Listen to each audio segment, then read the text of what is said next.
first thing I would tell you is to try and separate yourself from any kind of emotional attachment, which may sound like the opposite of what you want to do in a leadership role. You do want to have empathy and sympathy and all of those things, but you've got to separate the personal side of it. This is the Leadership on the Rocks podcast, where we equip and empower leaders like you to thrive in and create harmony between your professional and personal lives. I'm your host, Bethany Reese, and in today's episode, we're going to be talking with Dr. Jamie Bone about the importance of clarity and accountability and all things human resources. Dr. Jamie Bone is the Assistant Director of Human Resources in one of the largest districts in Texas. She's earned her bachelor's degree in the University of Texas at Austin, and both her master's and doctorate degrees from Sam Houston State University. She's published many journal articles and book chapters, mostly on the topic of teacher and student ethnicity in public schools. She has worked in public education for 22 years as a substitute, clerical help, teacher, campus administrator, and district administrator. She has spent the last 14 years in human resources and has a passion for working with campus administrators to help staff members grow and to make our schools a safe place for students and staff. Welcome to the Leadership on the Rocks podcast, Dr. Bone. We are so glad to have you. Thank you. Thank you for having me. I'm glad to be here. Well, you have been in HR for 14 years, and HR is such a vital aspect of just the workplace in general, but also leadership for every single employee, right? You support every employee from the lowest paid to the highest paid. That's who you support. And I have to admit, I think most people have a huge misconception about HR. You know, in our brains, we think of The Office with Michael Scott and Toby Flenderson, and Michael hates HR, right? He's like, why are you the way that you are? So I guess my first question is, what are some misconceptions that all employees have about HR? Well, I agree. I'm a huge Office fan, and actually, I really like Toby. I'm probably the only one, but there's probably a good reason why for that. But I think, first of all, we're rule followers, and I think a lot of administrators are, but there's a lot of room for kind of some gray areas there when you're on a campus and you're looking at someone face to face and you start feeling bad, and it's easy to kind of want to bend the rules a little bit here and there, and then here comes HR. And they kind of seem like they're not very nice people sometimes, and so that's a misconception, I think. Because I think I'm a proponent of the whole philosophy of being clear is being kind. And so, sometimes having those difficult conversations, nobody wants to have them. I don't want to have them either, but they're really necessary. And when we treat people like professionals, part of that is being clear and being honest. And so that means that you're sometimes delivering a message that people don't always want to hear. So that's definitely a misconception, I think. And then also, I watch a lot of TikToks, and I think we all do kind of out there right now. But I see a lot of TikToks that are kind of, I don't think they're joking, and they're talking about how HR is there to protect the company and not the employees. And I would tell you, I can't speak for every HR department. I want to start off by saying that, but I can tell you, I know for sure in my HR department, we're there to protect everyone. Absolutely, we protect the company. But we protect the company by protecting the employees. In other words, I don't do the company any favors by allowing employees to be mistreated. Yes. Whenever I think about HR, I really think of, and again, I can't help it, but Toby's in my mind. He is there to protect and to serve everyone. But a lot of times you have to step in and have, like you said, those hard conversations. And I agree with you. Most people don't want to do that. I don't want to do that. It's so hard to step into those conversations, but it's so kind to be clear, because it's very unkind when people don't know what the expectation is or don't know that they're doing something that's breaking a rule, and you allow them to continue doing that. That's not being kind. So what advice can you give us on how to step into those hard conversations? Yeah. So the first thing I would tell you is to try and separate yourself from any kind of emotional attachment, which may sound like the opposite of what you want to do in a leadership role. You do want to have empathy and sympathy and all of those things, but you've got to separate the personal side of it. In other words, you're not there. People get upset. when you're going to deliver bad news, and no matter how kindly and with how much dignity you try to leave them with, people don't want to hear bad news. And so, their response sometimes can be personal, and you have to try and separate yourself from that you stick to the facts.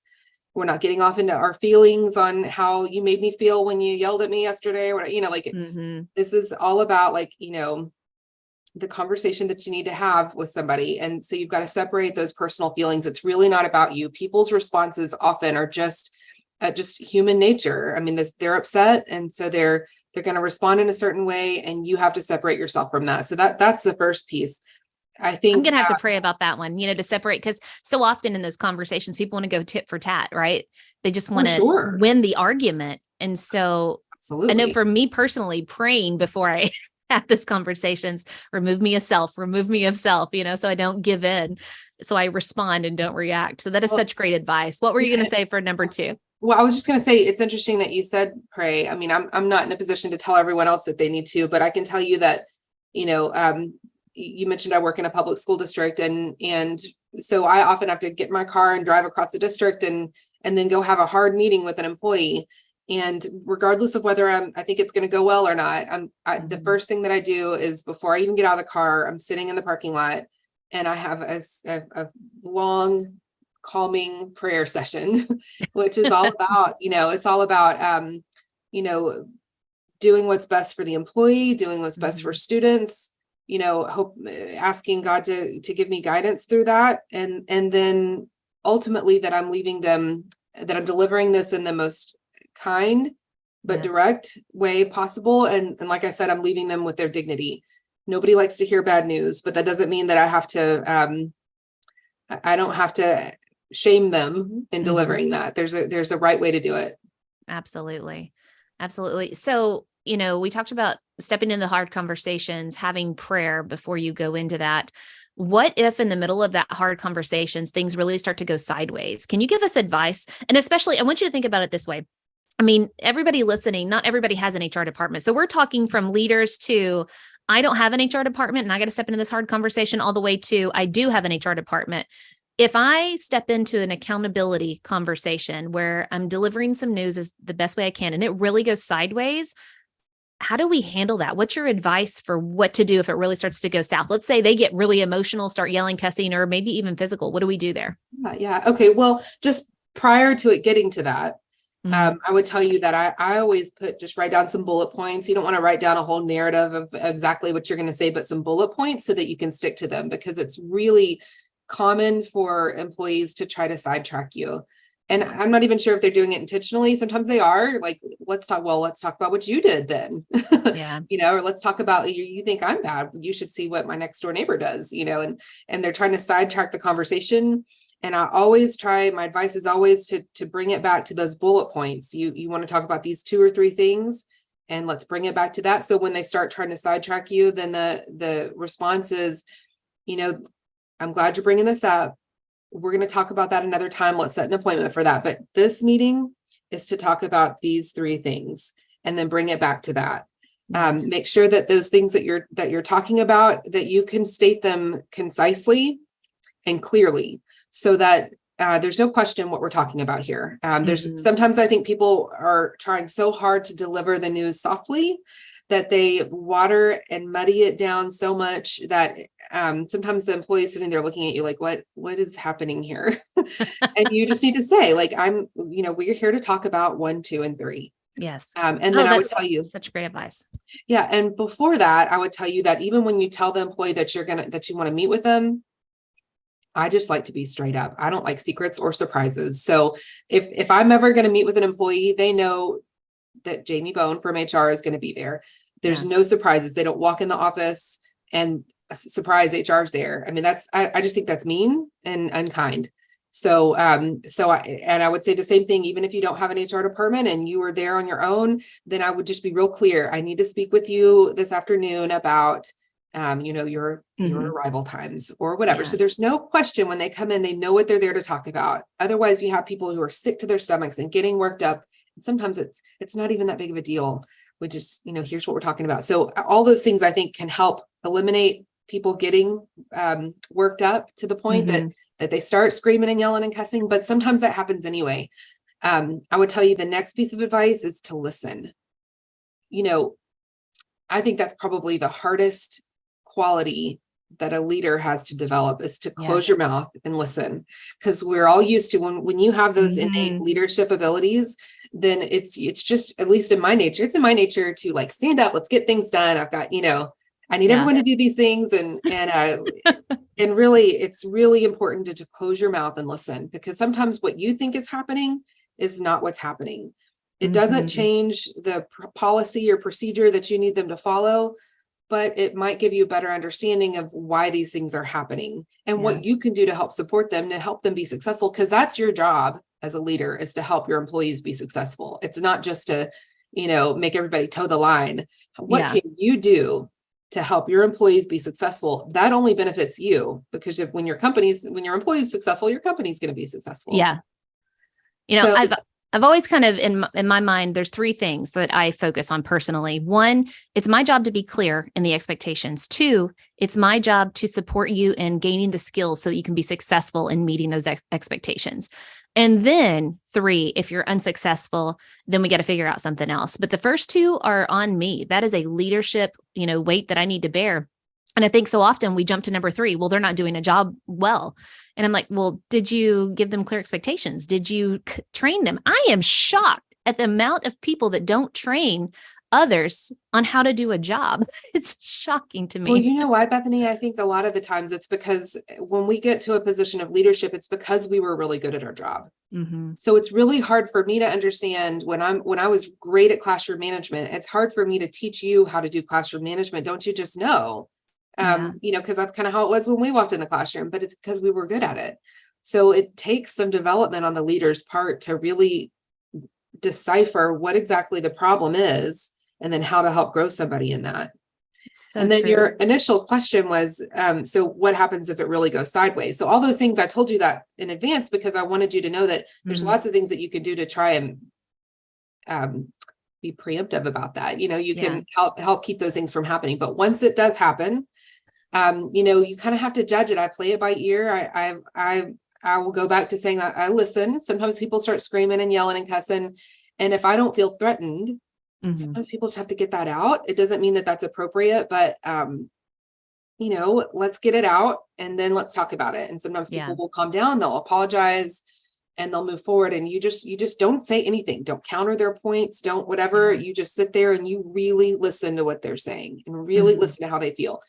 But if you feel threatened, or you feel like, this is not productive anymore, and that you don't feel like you can salvage this meeting, then you need to stop it. And you would just calmly say, we're not being productive here. And we're going to reschedule this meeting. Why don't we take a breather? Let's sleep on it tonight. I'll come back in the morning and we'll talk. Yeah. And, worst case scenario, I've had to have people escorted out of my office. I don't have to do that often because usually you can keep that from happening. But, I've had people throw their badges at me, throw things at me. And, I don't get paid enough for that. Yeah. So and I we're going to understand. end that meeting. We don't treat each other that way. And, just listening to all of the amazing advice you're giving, I have to confess something, as a leader, administrator, somebody who's been over people and stepping into hard conversations, I got to gut check myself. I automatically went to the negative, and even asking that question, what do we do when people lose it? Right. Because we tend to think and hone on those big moments when really it's such a small percentage of what we deal with on a daily basis. So one, I just want to confess that I just jumped into the negative pool whenever you gave such great advice on proactive things. So I want to reel back and say, okay, I'm a leader and I am now in charge of leading people well, right? We have a job to do, but also these are human beings, right? So I really want to be a good steward and care for them.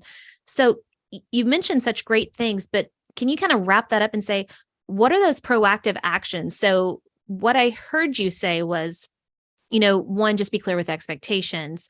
Two, have those bullet points ready for those conversations. And so my mind is all over the board, but I want you to kind of bring it back for us and just say, if you were talking to a brand new leader, HR 101, how do you be proactive as a leader so you don't have somebody throwing their badge at you? Yeah. Okay. So you're going to set the expectations even before the meeting starts. Here's what we're going to talk about. And we're meeting at this time, and here's what it's going to be about. And number two, you want to stick to your bullet points. So people are going to try and bird walk left and right. You're going to bring them right back to, we can talk about that in another meeting, but today we're talking about this. And you come back to the points. You need to separate your emotions from those. And I don't mean emotions like you don't care. You absolutely care, but you're separating whatever personal things that people are going to throw at you because, and I know you're asking me to make this concise, but I think this is important. This goes back to people's responses it's all about themselves. I mean, first of all, they're probably nervous. So they've got all this emotion, and sometimes that emotion comes out as yelling or, crying or, all these different things. And it's not even about you. It's just, they're just nervous. So like I said, if you feel like you can salvage this meeting and that you can bring this around to being more productive, then just let them just listen. Yeah. So that's kind of what I'm getting at is just listen for a minute. Let them get that out, because sometimes once you kind of get over that little hiccup there, they can take a deep breath and let's talk about really what the problem is here. Yeah. So the problem, there can be a lot of problems. And you said, focus on the bullet points. How do we analyze and peel back all the layers of the onion of dealing with people in hard situations and conflict at work or a lack of performance at work? How do we find the actual problem? Because I think so often, we're human. We can make things about ourselves. Well, I didn't like your attitude. Well, I didn't like your whatever, how do we remove ourselves and then find out what the true problem is? Yeah, well, I mean, I think that's a lot of layers there to that question. There is, think, because HR is hard. Yeah, well, I mean, part of it is, again, I'll go back to being proactive. You've got to communicate. I mean, it's not fair to hold somebody to a standard that you haven't told them about, or that you assumed that they would know, or anybody in their right mind would know that, but that's not true. And not everybody knows what you know. So you've got to be real clear and tell someone exactly what it is. And then you have to really think that when you're trying to determine what an issue is, that burden lies on the administrator. So, I can't tell you how many times I've talked to administrators who will, I'll say, well, what's going on? And they'll be like, well, they're just rude. Yeah. Or the person is, they're just irresponsible. They're giving me these adjectives that don't actually tell me anything. They're subjective. Yes. So what is it that they did that was rude? Well, they just have this tone of voice. What did they say? What was the exact words that they said? And then when it comes down to it, might have just been a miscommunication. You know what I mean? Like, you really have to drill down. And same thing with job performance. Like, what is it that they did? What specifically happened? Yes. And then in that way, you can you can not either, but both communicate that to the employee. This is what's happening, but this is what I need to happen. And you can determine as a leader what you can do to help support, and ask them, what can I do to help support you? This is what I need to happen. And then how can I help you get there? But I really think that is, and sometimes that just talks, that comes down to talking with someone else to help them help you drill that down. Yes. And that's a lot of what this conversation I have ours. Well, tell me more. Be specific. What happened? Yes. No adjectives. What are the facts? And I love that you gave all of that, because I see, and just think about hanging out with friends, right? Whenever you get together and you have that little vent session, a lot of it is the tone, the way they make me feel, and da-da-da-da. But then before you have any kind of conversation, and again, I think this is even bigger than just accountability conversations at work. It could be with your spouse, your kids, your friends, drilling down to what that is. And I love what you said. So often we apply adjectives to it, but we don't break it down into, well, what did they actually say? Because it's so messy.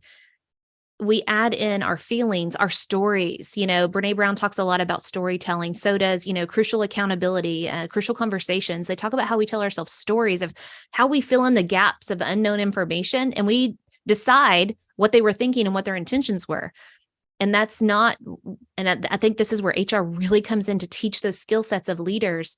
And leaders, if you don't have an HR department, then you need to grow your skill set in that, to be curious and ask questions. And I love everything you're saying. It's really helping me, die to self in that aspect of listen first, be curious. Don't go with my own opinions or stories or assumptions. at the end of the day, you have a person that's in your care. You need to serve them well. And often that starts with being clear. You've said that a million times, clear as kind, right? Be clear with your expectations and then listen, by asking questions. One, you can tell, do they have fear? Do they not have the skill set? Or were you unclear? A lot of times I think I told you and I think that you got it, but you didn't. And I think some research out there says that people have to hear things 8 times before they really hear it, and maybe as leaders, we don't do that enough. So you've given such great advice and I appreciate that. And just your voice and how calming it is. I feel like you step into those conversations and you probably make everybody feel like, hey, I'm here to support everyone. Do you feel like you could step into a room that way? Because that's the way you're coming across. Oh, that's so nice of you to say. No, I don't at all. I would love to develop that skill. I do think, and this goes back to what you said about misconceptions about human resources, is that when people know I'm coming to the meeting, it ups the level of, and it honestly, by the time I'm coming to a meeting, I can usually guide a principal through their conversations. They don't need me there. We practice, we talk about what we're going to say, because it's uncomfortable for an employee to walk in and see HR sitting there. It's not Jamie Bone. I really don't think that's personal. It's not like they see me and think I'm a terrible person, but HR's there. Yeah. And now we're at a different level. And sometimes that's intentional. I mean, if you didn't get it the first 5 conversations your principal had, then maybe it does take HR coming down there. But, but that is my goal, is just, I want people to know that that's what I'm here for, is to listen and to help resolve a problem and help us all be successful and to hold everybody accountable. Yeah. Because ultimately every decision I make impacts kids, not directly, but pretty significantly. Mm-hmm. Thinking about the importance of HR, we've talked about, supporting the leaders who are having accountability conversations with employees, but you also have to have accountability conversations with the leaders themselves. Some people in leadership, number one, we're all human. We make mistakes, right? We're going to say the wrong thing or make the wrong choice at some point. So the feedback that you give, the accountability conversations, is not just there for the employee or giving that feedback or accountability conversation to the employee. It's also to the leaders. And I need the individual contributors out there listening of HR as your support as well. And so if you have a leader who's acting inappropriately, make sure you reach out. They're there to support you as well. Do you have anything to say about, the individual contributor or just employees in general? Well, for sure. And I would even back that up too. I have principals that will call me and really great principals, really strong principals, who will call me and say, I need help with this. And they'll start telling me about a situation. But as we're talking through it, maybe the principal is having a bad day, or maybe they're reading into something that, it's easy for me. I'm not looking at the person. I can really look at this pretty objectively. Mm-hmm. And so sometimes it just takes that conversation of let's really get down to what's going on. And sometimes the problem is not with the employee, but with the principal. And those are conversations I can help work through with them. And so I just say that because I go back to, it's not always about just protecting the company. I mean, it's my job to tell a principal when they're wrong. Yeah. And I'm going to go back and do it the same way I would with an employee, which is with dignity and respect and kindness. But I'm not doing them any favors by allowing them to continue to make a mistake and, have a complaint filed against them because I didn't want to hurt their feelings and tell them earlier, that's not right. And that's not my job. And the same process, most of the time, our principals, we've got a good enough relationship where they'll, I know, I hear you, all right, I got it. But sometimes, occasionally, very, very few times this has happened, but a couple times they've gotten pretty upset but they'll come back later. They understand that I'm doing this to help protect everybody. Yes. So as far as the individual employee, I mean, you just, you can't expect things to change if you don't tell someone there's a problem. Mm-hmm. So if something's happening, especially in a company the size of the one that I work in, we have over 11,000 employees. We have 68 different locations. Well, 68 different campuses, but also different departments. Mm-hmm. Located throughout a 350 square mile radius. So I would tell you that there's no way that Jamie Bone can know every individual problem that happens on every campus. So if something is a pattern, if you see something wrong, it's your responsibility to let somebody know because you can't expect anything to change if you don't tell somebody. Mm-hmm. And then beyond that, I know I've had employees say things like, well, I felt like, well, I could just handle it. I'll just put up with it. You sweep it under the rug. Yeah, Oh, you can do that and you can be miserable at your job, or we can try and come up with a solution. But mhm. just know that you're subjecting everybody else that comes after you to the same thing. You shouldn't tell anybody. So how Yes, can I fix a problem you don't tell me about? man. And just thinking about everything you've said, just recapping it in my own mind, you've given such great advice. Let's just start with the basic principle of see something, say something, right? If something doesn't look right, feel right, or if someone's not performing or misbehaving or anything like that, you've got to say something or the problem will continue. Do not sweep it under the rug. But then two, to be super proactive, I love all of your proactive advice is just be clear and, train and be kind and then give them feedback on that. Nothing should be a surprise. And I think all too often we allow ourselves to be surprised that things get as bad as they do. Or we get up all in our own feelings and we're shocked. I'm shocked that they had that reaction. We make it all about ourselves. And, HR really comes in and they're just so, I don't know, like, what's the problem? Let's handle the problem. And you are so good at removing all of that psychology, emotional stuff around it to solve the problem. And ultimately, that's what we want, right? To solve the problems to keep moving forward. So I cannot thank you enough. So my next question is really thinking of all of the advice, thinking about the misconceptions of HR, but how much it's needed. What are some takeaways for our listeners that they can apply to their own leadership?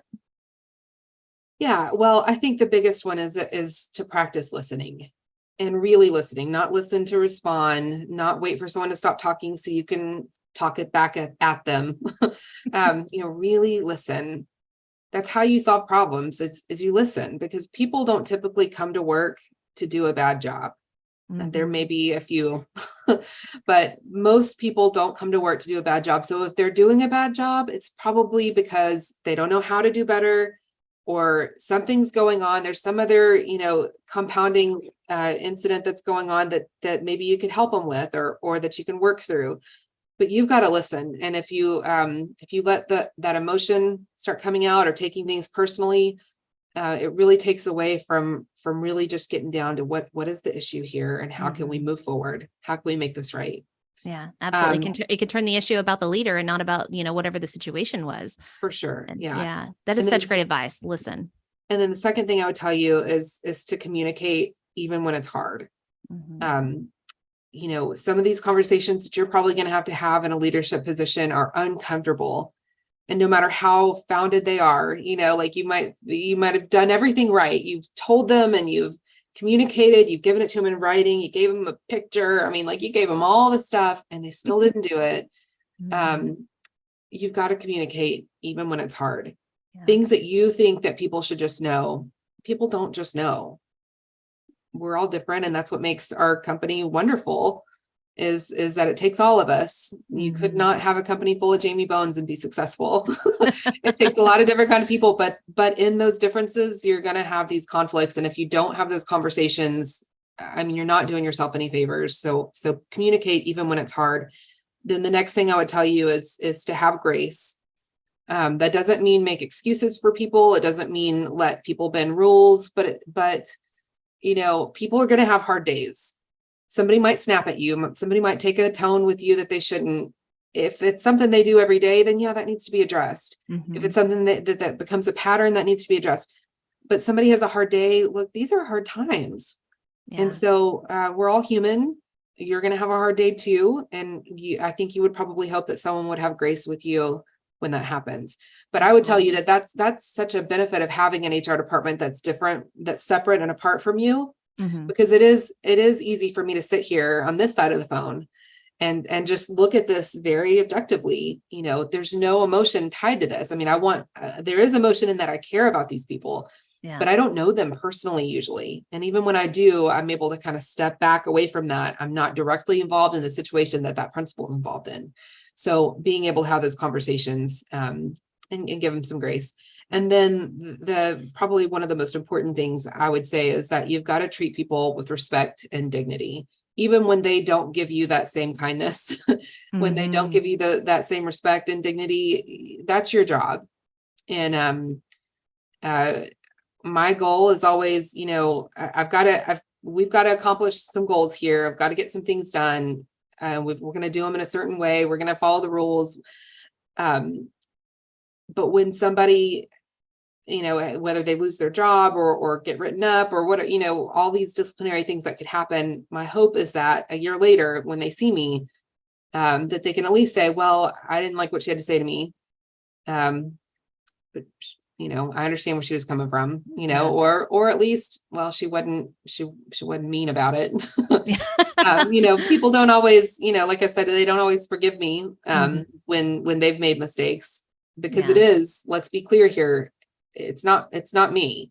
Yeah. I'm there because you have now invited me to be there. I'm there because of whatever has happened that now I have to come and talk to you. This is on you, not me. Absolutely. And so looking at those 4 things, and correct me if I don't get them right, but 1 is just listen to people. 2 is to step into the hard conversations. It's your job as a leader to step into those hard conversations. And 3, give them grace. People are going to have one-offs, right? We live in hard times. And then 4, everyone should leave every conversation with you with their dignity, right? You don't attack the person, you talk about the problem or the behavior or the lack of skill or whatever it is. Right. All right, Dr. Bone, that was such great advice, but now I want to flip it to the opposite. What is one poor decision that you would tell our leaders to avoid? Like, please don't do this ever. Yeah. I think I would say, don't respond when you're angry. And I know that that's like leadership 101, right? If you get a terrible email, sleep on it. Don't write back till tomorrow. Frankly, probably don't want to write back at all. Let's just start there. Let's call, let's make a phone call or meet in person. But I think, even in those hard conversations, when people are angry and they say things they don't mean, you have to be above that. This is no different from a teacher working with students. When a kid loses their temper, that doesn't make it okay for the teacher to lose their temper, right? Yeah. And it's the same situation in a conversation with a supervisor. People are gonna, like I said, they're gonna say things because it's human nature. Please don't respond out of anger. Please don't respond out of emotion. Stick to the facts. If you find yourself getting upset, if you find yourself in a position where you are going to lose your temper, I beg you to take a break. There's nothing wrong with saying, I need to continue this conversation later. We're going to take a break. We're going to end this meeting now. We're going to come back later, and then end it and get out of there, because responding out of anger and emotion, it does nothing but get you in trouble. Yeah. So true. Yeah. That is such great advice.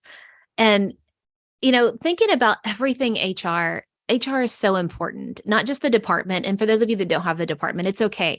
The concept and the purpose of what human resources does for you as a leader and for you as an employee, for you as a company is so important. So where can our leaders learn to beef up their HR knowledge and skills on how to better serve their employees? Because that's ultimately what you do. You are there to serve employees and make sure that they have a great working environment and they're successful at their jobs, right?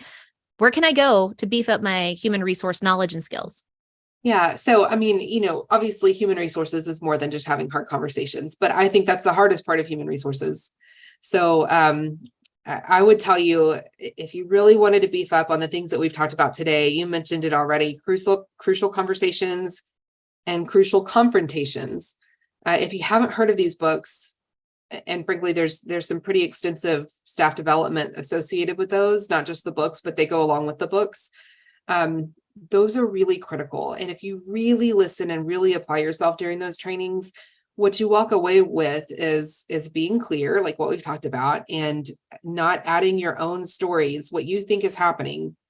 But that's going to help you with having these hard conversations, with being proactive about treating people kindly and clearly, and getting the job done because you're being clear. And then also just, even in other facets, a lot of what I do, I've got to conduct investigations. One person says this happened and someone else said something else happened, and I've got to figure out what happened. Yeah.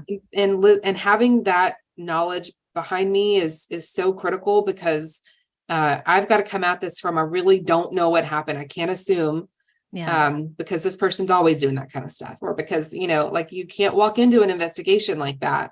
And so those trainings are really, really solid. And in all my years in leadership, I feel like those two are the best when it comes to learning how to really have good, solid conversations with people. And like I said, there's crucial conversations and crucial confrontations. And that's important to know. Yeah. First, we're going to talk about it. And if it happens to be a bigger conflict, a confrontation, then I need to know how to step up my game there. So great advice. You're going to be in a leadership role and not have a confrontation with someone, you got another thing coming. You better learn how to do it right. Absolutely. And don't be shocked. It's going to come, right? Problems, conflicts, and constraints. That is your job as a leader, is to work through those and to help people learn how to work through those problems, conflicts, and constraints all the time, every day. Well, Dr. Bone, thank you so much for being on the podcast.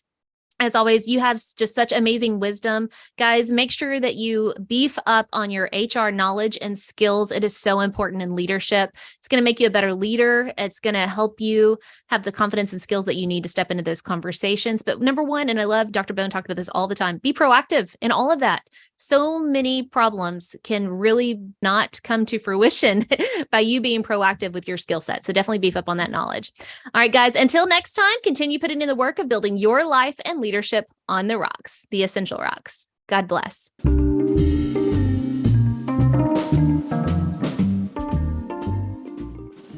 Remember, the most essential rock you can build your life and leadership on is the rock of Jesus Christ. Today's Bible verse comes from James chapter 1, verse 19. My dear brothers and sisters, take note of this. Everyone should be quick to listen, slow to speak, and slow to become angry.